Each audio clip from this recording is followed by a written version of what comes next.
Wow, how did you handle that cast? It was crazy. I mean, it's intense. This is incredibly complex from a logistical standpoint to get that many movie stars in one place at the same time. I think we basically shut down Hollywood for the year that we were shooting both of these movies because no one was available. They were all working on Avengers Infinity War. So but it was a lot of fun. Mm-hmm. Yeah. And obviously, does it help having someone with you making these films? Of course. I mean, I think that, I don't know how we would have made two movies back to back on our own. We literally shot for a year straight and took 2 weeks off in between both movies. It's it was really difficult physically on us, but really rewarding. Mm-hmm. How do you go about developing the characters with so many people involved? I mean, is that the hardest part of the film? Yeah, it's without question the hardest part of the film. The script is everything to us. I mean, we really don't roll cameras until we're satisfied with the script.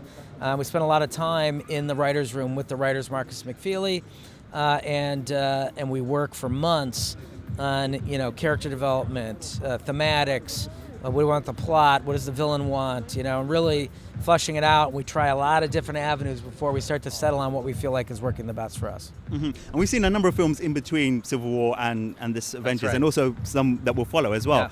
How do you go about developing those characters to a point where they can fit into different films, standalone films? So what we did, I mean, everything else we had seen up till that point when we started production on Infinity War, Thor Ragnarok was in production, and Black Panther was in production. So for us, we had to spend a lot of time communicating with Taika and with Ryan Coogler about what they were doing with the characters in the movie, how their world was developing, because they're making decisions as they go. It's a very creative process. And so we spent a lot of time texting and talking. We go see Ryan Coogler, who was shooting across town from us, and spend some time with him and his production team, going through the script, going through their production designs.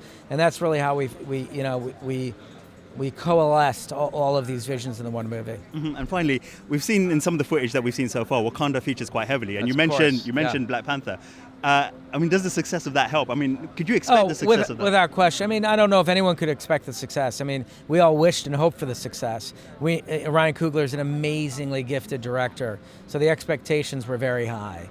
And we couldn't be happier for the world's reception of that movie. It's just unbelievable. Excellent. Well, we can't wait for this one as well. Thank you so much. Thank you. Appreciate it. Cheers. Thank you. Ladies and gentlemen, you're watching Hey You Guys!